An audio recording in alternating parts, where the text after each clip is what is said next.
reach them.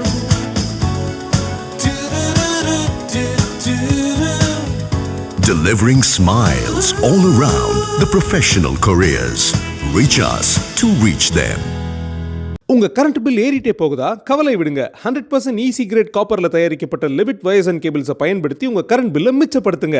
என்றென்றும் நம்பிக்கையுடன் Levit cables and wires. HiQE campus NEET crash 2026 revision attack. எங்க teachers உங்க டைம்ல இந்தியா ரேட்ல. உடனே ஜாயின் பண்ணுங்க. வெறும் ரூபாய் 4720 மட்டுமே. ஆகாயம் நேயர்களுக்கு வணக்கம். மூத்த பத்திரிகையாளரும் அரசியல் விமர்சகருமான திரு ஐயநாதன் அவர்கள் நம்ம கூட இருக்காங்க. அவங்க தான் பேச போறோம். வணக்கம் சார். வணக்கம். டிடிவி தினகரன் அவர்கள் இந்தியாவில் போய் சேர்ந்துட்டார். திரும்ப சேர்ந்துருக்கிறாங்க. நடுவில் டிடிவி தினகரன் அவர்கள் தாவேகாவோட ஒரு கூட்டணி வைப்பார், அவங்க கட்சி தாவேகாவோட சேர்ந்து தேர்தலை ஃபேஸ் பண்ண அப்படின்லாம் சொன்னாங்க. இப்போ இந்த கூட்டணி யாருக்கு பலம் யாருக்கு பலவீனம் ஏற்படுது சார்? பலம் என்ன அப்படின்னா, தென் மாவட்டங்களில் அதிமுக பலவீனமாக இருக்குது. அதிமுகனுடைய ஒரு அங்கமாக இருந்து பிரிஞ்சு போனது அமமுக. எனவே அவங்கள கூட்டிகிட்டு வர்றது தான் பலப்படுத்துறதுக்கான ஒரே வழின்னு அமித்ஷா நினைக்கிறாரு. கூட்டிகிட்டு வந்துட்டார். அழுத்தம் கொடுத்தாரோ எது கொடுத்தாரோ கூட்டிகிட்டு வந்துட்டார். முடிஞ்சு போச்சு. ரெண்டாவது, அவருடைய ஸ்ட்ராட்டஜி என்னென்னா, விஜய் ஐசோலேட் பண்ணணும். விஜயை தனியாக விட்டோம் அப்படின்னோம்னா இவங்களாம் விஜயோட சேருவாங்க. ஸோ முதல்ல விஜய் ஐசோலேட். இல்லை, விஜய் ஒரு ஸ்பாய்லராக இருப்பார், அவர் எதுவும் பண்ணாதீங்க அப்படின்லாம் பாஜக அது அவங்களோட அசஸ்மெண்ட் மேபி. ஓகே, ஆமாம்.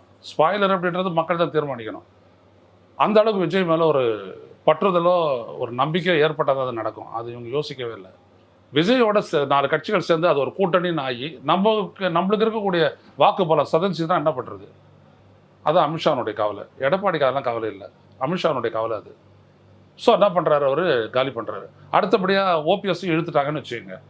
அதுக்கப்புறம் விஜய்க்கு எதுவும் கிடையாது. விஜய் என்ன பாட்டாளி மக்கள் கட்சி ராமதாஸ் வருவாரா? கஷ்டம். அந்தாண்ட போயிடுவார். அப்படி போயிட்டாங்கன்னா விஜய் யாருமே இல்லை.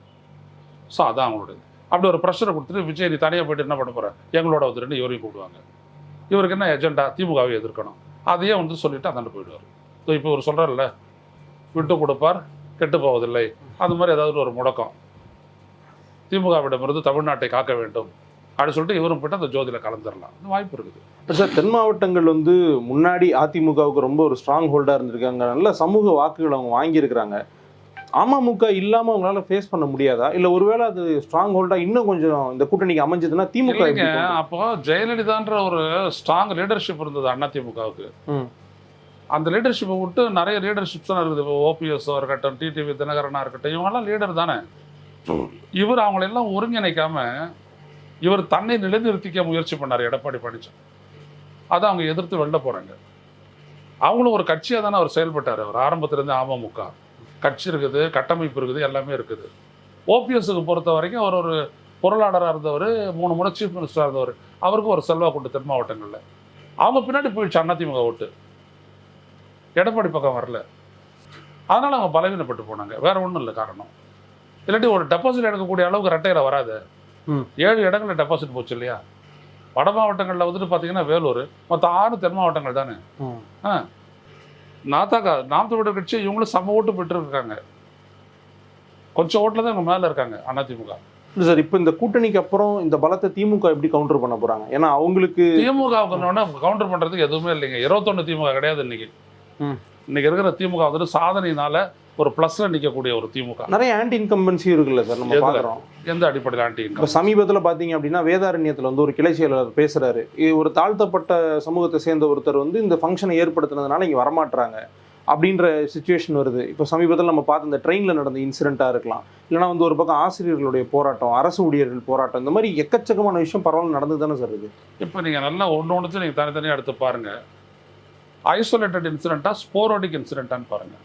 சட்டம் ஒழுங்கு அப்படின்னு நீங்கள் எடுத்துக்கிட்டிங்கன்னா வைடு ஸ்ப்ரெட்டாக தமிழ்நாடு ஃபுல்லாக அந்த மாதிரி இருந்துச்சு அப்படின்னோம்னா தான் அது பிரச்சனை. ஓகே, ஐசோலேட்டடாக அங்கே ஒன்று இங்கே ஒன்றுமா நடக்குது அப்படின்னோம்னா இண்டிவிஜுவல் காசஸ், அதை பற்றி ஒரு பிரச்சனையும் கிடையாது. ஸ்டேட் வைடாக இருக்கா இல்லை இண்டிவிஜுவல் நடக்குதுன்ற ஐசோலேட்டடாக இருக்கா அப்படின்றது தான் ரொம்ப முக்கியம். இப்போ கொலை கொள்ளை பரவாயில்ல நடந்துச்சு அப்படின்னோம்னா அது ஒரு கன்சர்ன். போலீஸோடைய வீக்னஸ் அது வெளிப்படுத்துகிறோம். கொலைன்றது பார்த்தீங்க அப்படின்னோம்னா அந்த சோஷியல் ஆன்டகனிசம், அதில் வரக்கூடிய விடயமா இருந்தது. ஆணவ கொலைகள் இதெல்லாம் இருந்துச்சுன்னா அதெல்லாம் வாக்குகளை பாதிக்காது. புரியுதுங்களா? அதே மாதிரி நீங்கள் அந்த ஆசிரியர்கள் அவங்களாம் எப்போதும் கூட்டி கொடு அவங்க அவங்களுக்கு ஒரு டைமிங் தெரியும். அது அவங்களுடைய பாலிடிக்ஸு. இப்போ கேட்டால் கிடைக்கும், அப்போ பார்த்து அவங்க பண்ணுவாங்க. 4 வருஷம் வெயிட் பண்ணிட்டு இப்போ பண்ணுறாங்க. சரி சார், ரொம்ப நாளாவே அவங்க போராடிட்டு தானே சார் இருக்காங்க. ரொம்ப நாளாக அவங்க கோரிக்கையை வச்சுட்டு இருந்தாங்க, இப்போ போராட ஆரம்பிச்சிருக்கிறாங்க. ஏன்னா இப்போ பண்ணால் தான் அது நிறைவேறும். இது மக்களுக்கு புரியாதா? நீங்கள் நினைக்கிறாங்க மக்கள் யோசிக்க தெரியாதவங்க நினச்சிட்டு இருக்கிறாங்க. அதெல்லாம் எதுவுமே கிடையாது. ரெண்டாவது, போராடுறாங்க இல்லையா, அவங்க யாருக்கு ஓட் போடுவாங்க? யார் அந்த வாக்குறுதி நிறைவேற்றுறேன்னு சொல்கிறாங்களோ இல்லை நிறைவேற்றுறாங்களோ, யாரால பொட்டன்ஷியல் இருக்குது அப்படின்றத பார்த்து தான். எனிவேஸ் அதுதான் அதுதான் அதனால தான் அவன் சொல்ல வரேன். ஏன்றது ஸ்டாலின் செஞ்சிருக்கிறாரு, அதை மாற்றிருக்கிறாரு. அவர் உறுதிமொழி கொடுத்தாருன்னா இவங்க அடங்கிடுவாங்க. பட் இந்த விஷயம் இருக்குல்ல, இந்த வேதாரண்ய விஷயம் இருக்குல்ல சார், அது வந்து ரொம்ப ஈஸியாக எல்லாரும் கடந்து போகிறாங்களோ அப்படின்ற ஒரு பார்வை இருக்குது. கட்சிக்குள்ள சமூக நீதி பேசுகிற ஒரு கட்சிக்குள்ளேருந்து ஒரு கிளை செயலாளர் இந்த குற்றச்சாட்டை வைக்கிறாரு. அதை சார்ட் அவுட் பண்ணாமல், ஆமாம் அந்த ஓபிசிக்கும் எஸ்சிஎஸ்டிக்கும் இருக்கிற அந்த கேப் இன்னும் பெருசாகிட்டே போகிற மாதிரில சார் இருக்கப்போ. ஐயா தந்தை பெரியார் வந்துட்டு சமூக கோட்பாட்டில் வந்துட்டு அவர் சொல்லக்கூடிய ரொம்ப பெரிய ஒரு விஷயம் என்னென்னா சிந்தனை மாற்றத்தை வச்சார். ஐயா தந்தை பெரியார் வந்துட்டு சாதி ரீதியாக நீ உயர்ந்தவன்ட்டே எப்படின்னு கேட்டார்.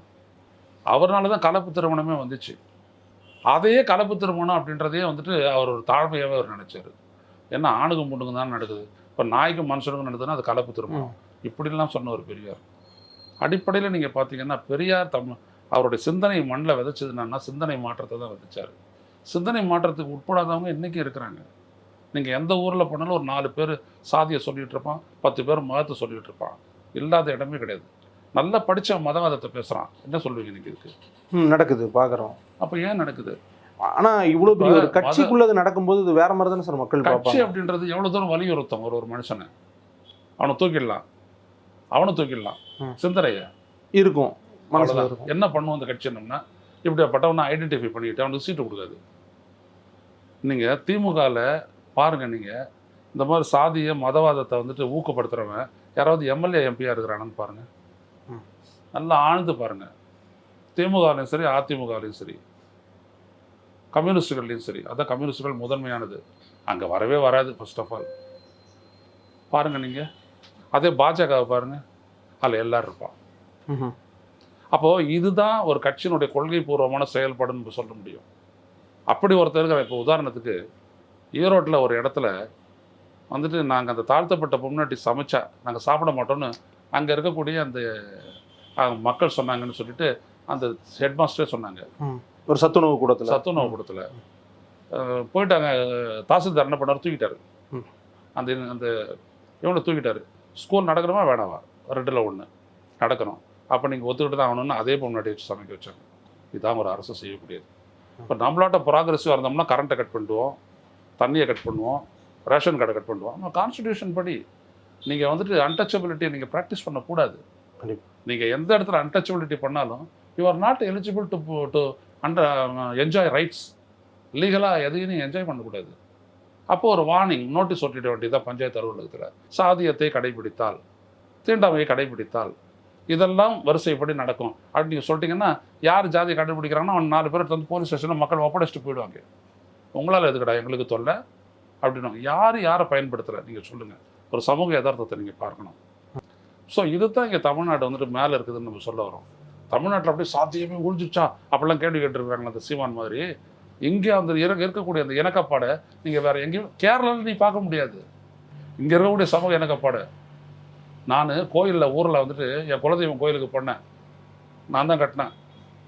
அதில் வந்துட்டு டீ வாங்குறதுலேருந்து சாப்பாடு போடுறது வரைக்கும் பார்த்தீங்கன்னா காலடி முன்னாடி ஒருத்தையை தான் வச்சு போட்டேன். யார் இவங்களாம் ஸ்தபதிகள்லாம் ரொம்ப சுத்தமாக இருக்கிறவங்கன்னாங்க. எல்லாம் அவங்களும் தான் சுத்தமாக இருக்கிறாங்க, போடு சோறன்னா எல்லோரும் தான் சாப்பிட்டோம். மாறினவங்களாக போயிட்டாங்க. கடைசி வரைக்கும் நின்னாங்க, கும்பாபிஷேகம் வரைக்கும் நின்னாங்க. கம்பி கட்டினது யார், கான்கிரீட் போட்டது யார்? எல்லா இடத்துலையும் நான் வந்துட்டு அது ஒரு பிரச்சனையே இல்லைன்ற மாதிரி நான் பண்ணேன். முடியுது இல்லை. ஏன்? எனக்குள்ள பெரியார் ஏற்படுத்திய சிந்தனை மாற்றம், அரவிந்தர் ஏற்படுத்திய சிந்தனை மாற்றம், அவ்வளோதான்.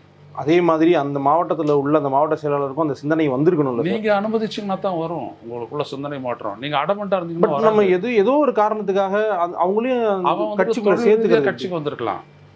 கட்சிக்குள்ளே வரவன் வந்துட்டு எதுக்காக வேணாலும் வந்திருக்கலாம். ஒரு சினிமாவுக்கு போகிறவன் ஒரு பெரிய தன்னுக்குள்ளே இருக்கக்கூடிய கலை ஆர்வத்தை வெளிப்படுத்தணுன்றதுக்காக வந்திருக்கலாம். சினிமாக்குள்ளே வரவன் நிறைய பொண்ணுங்களை என்ஜாய் பண்ணணுன்றதுக்காக வந்திருக்கலாம். சினிமாக்குள்ளே வந்தால் நல்லா சம்பாதிக்கலாம் அப்படின்றதுக்காக வந்திருக்கலாம். அதை வச்சு தான் அவனுடைய வெளிப்பாடுகள் அமையும். அது யார் என்ன பண்ண முடியும்? மெம்பர்ஷிப் சேர்க்கும் போதே அவங்கள்ட்ட ஒரு இன்டர்வியூ வைக்க முடியாது. ஸோ அப்படியாப்பட்டவங்கள ஊக்குவிக்குதா இல்லையா அந்த தலைமை அப்படின்றது தான் ரொம்ப முக்கியம். சீட் ஷேரிங்கான நேரம் வந்துருச்சு. ஒரு பக்கமும் எல்லா கட்சிகளும் பேசிகிட்டு இருக்கிறாங்க. இதில் ரொம்ப எக்ஸ்பெக்ட் பண்ணுறது என்னென்னா சார், இந்த முறை வந்து காங்கிரஸ் எவ்வளோ சீட்டு கேட்க போகிறாங்க, பிஜேபி எவ்வளோ சீட் டிமாண்ட் பண்ண போகிறாங்க அப்படின்றது. அதை பற்றி இப்போதைக்கு சொல்லணும்னா உங்களுடைய கணிசமான தொகை எவ்வளோ சொல்லணும்? எதுவுமே சொல்ல முடியாதுங்க. அதாவது திமுகவை பொறுத்த வரைக்கும் திமுக கூட்டணியில் ஒரு பெரிய அநியாயம் நடக்குது. அது என்ன அப்படின்னோம்னா, என்னை பொறுத்த வரைக்கும் நான் அதான் ரொம்ப வெளிப்படையாக தெரிஞ்சது. திமுக அதிமுகவை தவிர தமிழ்நாட்டில் இருக்கக்கூடிய 3வது பெரிய கட்சி விடுதலை சிறுத்தைகள் கட்சி.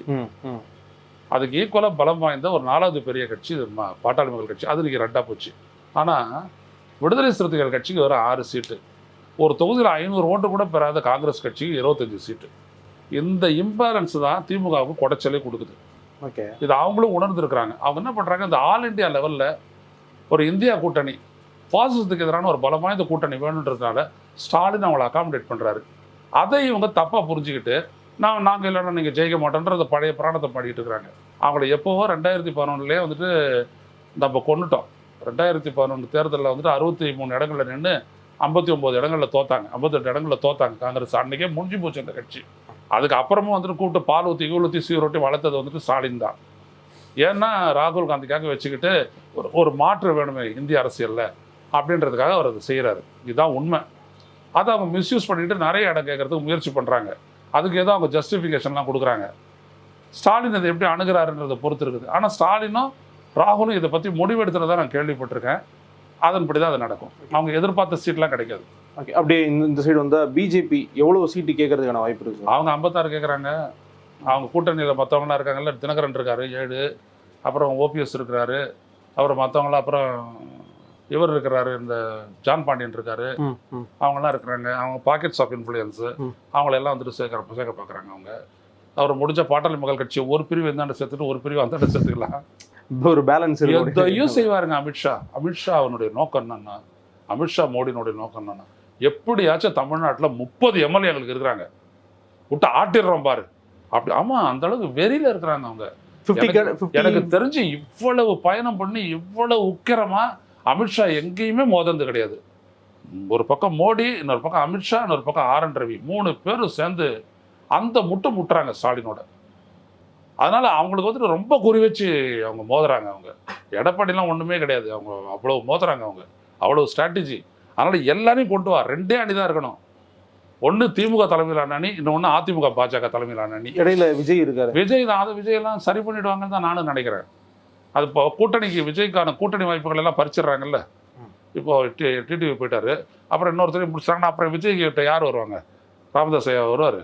வரமாட்டார். தனிச்சு நிற்கக்கூடிய நாம் தமிழர் கட்சி, நாம் தமிழர் கட்சியில் விஜயோட போகவே போவார். இல்லை சார், அவங்க இனிவேஸ் அவங்களும் தனியாக நிற்கிறாங்க. அவங்களோட தான் பிஜேபி பேசுகிறாங்களாமே. இன்றைக்கி அதான தலைப்பில் ஓடுது. 2 அணியாக வரணும், 2ல் 1. அதில் சீமானுடைய அட்வைசர் யார்? ஒரு பத்திரிகையாளர் தானே. அவர் என்ன சொல்லுவார்? அவர் மோடி ஆள். அவர் என்ன பண்ணுவார்? போயிட்டு உள்ளே போவோம் 5 பேர் அப்படின்னுவார். அவருக்கு தெரியாது சீமானுக்கு வந்துட்டு 5 பேரை கொண்டு போனால் நம்மளை ஐசோலேட் பண்ணுவானுங்க 4 பேர் அப்படின்றது அவருக்கு தெரியாது. அதனால் சீமான் வந்துட்டு தனியாக தான் போட்டிடுவார். என்ன நடக்குதுன்னு பார்ப்போம். உங்களுடைய நேரத்துக்கும் கருத்துக்களுக்கும் ரொம்ப நன்றி sir.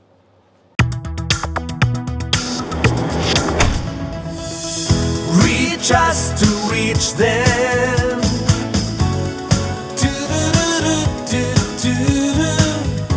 Delivering smiles all around the professional careers. Reach us to reach them. உங்க கரண்ட் பில் ஏறிட்டே போகுதா? கவலை விடுங்க. 100% ஈஸி கிரேட் காப்பர்ல தயாரிக்கப்பட்ட லெவிட் வயர்ஸ் அண்ட் கேபிள்ஸை பயன்படுத்தி உங்க கரண்ட் பில்லை மிச்சப்படுத்துங்க. என்றென்றும் நம்பிக்கையுடன் Levit cables and wires. Hi QE campus NEET crash 2026 revision attack. எங்க டீச்சர்ஸ் உங்க டைம்ல இந்தியா ரேட்ல. உடனே ஜாயின் பண்ணுங்க. வெறும் ரூபாய் 4720 மட்டுமே.